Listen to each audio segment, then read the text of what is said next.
was in both Mr. Osborne's sports medicine class last year and, of course, his physioanatomy class this year. I remember the first day of sports med. I was so overwhelmed because all he did was talk. By the time class was over, I couldn't remember a word he said.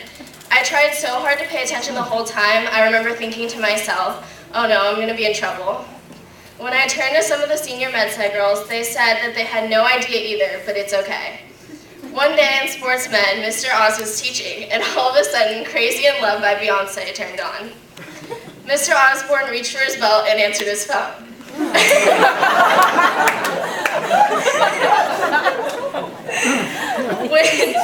When he got off the phone, he looked at us and smiled.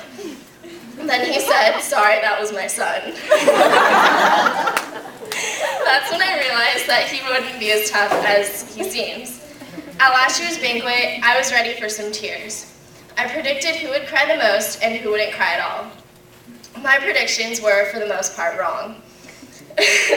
Even though his tests were close to impossible, he rides motorcycles, looks like he used to be a meathead in high school, and acts tough.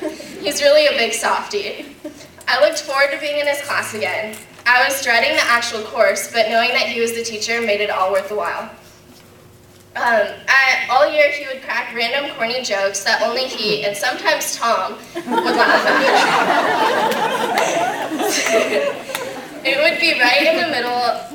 Sometimes it would be right in the middle of one of his lectures and everyone's taking notes. All of a sudden you would hear a break in his lecture and he would just laugh about something he said.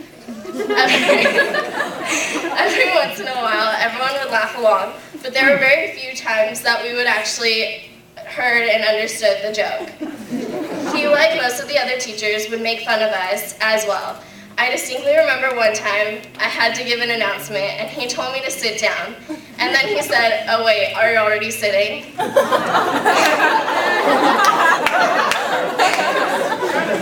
I will admit, it was a good joke. Physio was hard, but he made it bearable. I learned a lot in both of his classes, especially sports medicine. I will always remember his corny jokes and Beyonce ringtone. I know I'll miss it all.